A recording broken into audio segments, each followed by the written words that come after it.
Welcome back, fellow gamer. I want to talk to you today about Kaladesh and my set review. So right now there's pre-releases going on pretty much around the world. It is the weekend before launch. I'm doing my first pre-release event tomorrow. Couldn't do it today. So be it. But I'm really looking forward to getting my hands on this. So first the pros, and then I'll go to the cons. Con! I'm like so pumped. I just woke up from a nap and I'm ready to go. Yes, I still take naps. Anyways, so let's get this out the way. Everybody knows one of the biggest pros is the art. Oh my god, is Kaladesh a beautiful set. I cannot wait to redeem a foil set of this set. It's honestly, I'm blown away by the art. I cannot wait to see how things go awry in Ether Revolt. I'm also a big fan of the Gear Hulks. Now, while people are saying they're severely powered down compared to the Titans were ridiculously powerful, but these are still pretty strong. I really like, especially I think the red and white ones are really good. I'm anxious. I do want the Kaladesh Invention versions of them, but I'm trying to gauge. I want to see where those prices go before I jump on those ones. But regardless, I think they're really great. I like the Planeswalkers. Now there are, quite a few Planeswalkers, and I'll touch on that in a moment. But they're pretty good. I like them. Now another pro are the Kaladesh Inventions themselves. They're beautiful. They look like they're... I cannot wait to get my hands on them. Hopefully I'm pulling one tomorrow. If I do, I will be sure to share it over my Twitter account and on Snapchat and everything. I'll let you guys know. I'll also probably post a video because, hey, who doesn't want to show off an invention? But it does create good story moments for people who open packs. And that, in the end, helps sell packs and also might draw people into the game. Now, while I don't think people are going to be drawn into the game because they want to pull an invention, they will want to recreate that. If I go and I tell one of my buddies, hey, I just pulled like a $100 card out of this $4 pack, it's like, okay, you have my interest. Now, there have been instances of that in the past, and, from the Zendikar expeditions, from like Jace the Mind Sculptor, going down the line. Gideon, when, in the Worldwake version, was it Worldwake? No, it was Rise of the Eldrazi. Was it? Where is it? Yes, it was Rise of the Eldrazi. So while that might not be a rampant thing, I do know of 3 or 4 people who actually started playing the game because they saw, dollar signs in their eyes, but they then got hooked from playing, and they kind of just dropped that financial aspect of it. And I know that financial speak in Magic the Gathering can be shunned upon by certain play groups who believe, every card should be $1 and, gaming for all. Unfortunately, I think that you need all types and all aspects of Magic for it to be a successful game, and that's something I'll cover in another video. I am also a big fan of the Planeswalker decks that are replacing the intro decks. I dislike the intro decks tremendously, and not because I was an invested player, but I always felt like it was 6 rare slots that were just wasted. Now, you do need bad rares and bad mythics in order to sell a set, because everybody can't just be pulling great things all the time, and I think probably the second biggest thing for me is that they brought back Metalcraft, but without keywording it.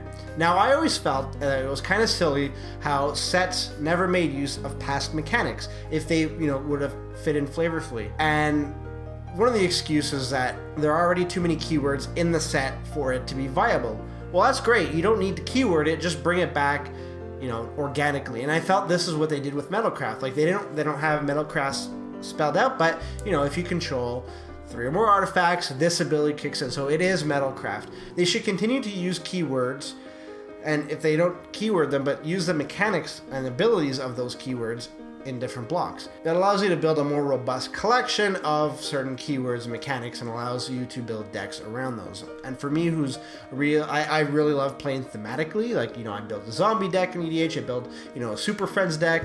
I've got, all sorts of decks. I've got one that I'm crafting based on the vehicles in Kaladesh that I'm really excited to show you guys once I have it completed. But all this to say that I think that was a great win, and if they keep doing this moving forward, I will be, overjoyed. Hopefully we can see that evolving. I think that's a really big step that Wizards is taking, and they should continue doing it. I applaud them for finally doing it. Another thing I love are the Etherborn race. I am so enthralled with that kind of like creature. Like, you know, hats off to them for inventing a new creature type that, you know, kind of bucks the stereotypes of a lot of the fantasy tropes that are played out in card games and board games that deal with this kind of setting. It fits in great. I think they look awesome. I want to see Aetherborn Planeswalker. Now, they only live for a short period of time, but I'm thinking that in the next set, they're going to go one of two ways. Either the Aetherborn are going to be the ones that cause a revolt to try to live longer, which would make sense with the Aether Revolt, or it's, you know, the Phyrexians come and they kind of like partner up with and complete the Aetherborn so that they can have longer lives. I don't know. We'll see.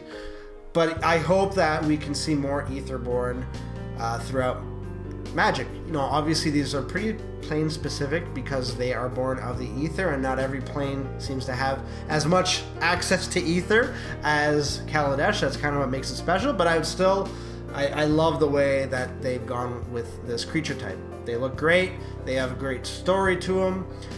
They have great motivation to how they live their lives and do what they do. So really, hats off to the creative department for coming up with this.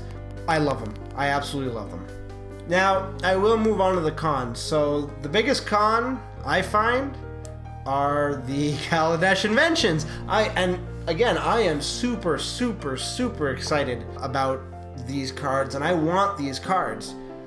I just don't like that they're doing them every set. Now, I did touch upon this in my previous video when I went through the announcement of Kaladesh Inventions and the Masterpiece Collection. Now, I think they're, you know, a great card base to have. I just worry about what happens down the line when people have now been desensitized to the excitement of these special cards. What do you do next? There will come a time when, you know, sales will begin to stagger and stagnate, and you know, Wizards is now tasked with continuously beating themselves. They don't want to be the set that doesn't break a record, because they keep breaking records with every release because they're drawing more and more players. And so that byproduct is that when you're really successful, you have to keep up on that success. And I feel that is where Wizards of the Coast is heading. They're going to, at one point, they're going to reach a tipping point when they tapped out a large majority of their player base. And I think that's going to happen post-Magic movie. That's another video I'll get into. But I just fear that with Kaladesh Inventions that they're kind of chasing their tail to maintain growth. And I hope that doesn't come to bite them in the butt when they start releasing even more unique things on a regular basis than these Kaladesh Inventions. Like, if they're going to stop it here and they're going to kind of reevaluate things, I'm okay with that. And by stopping it here, I mean, like, don't add like an additional rarity above these Kaladesh Inventions. Now, the other con that I have is that there are too many Planeswalkers in this set. I believe that, you know, I love pulling a Planeswalker. I collect all the Planeswalkers. Now, all in all, there are 6 Planeswalkers in the set. Now, you can't get 2 of them because they're only available in the Planeswalker packs, but it still makes it so that we're going through a lot of Planeswalkers really quickly. And don't get me wrong, I think that Dovin Bond and Shaylee Ray are great characters. They are actually really good Planeswalker cards as well. But man, is it like we are seeing Chandras, Nissas, like all over the place. And eventually it's like, I just don't want people to start getting fed up of these Gatewatch Planeswalkers. Now, there's already that saturation point with Jace, right? He looks cool.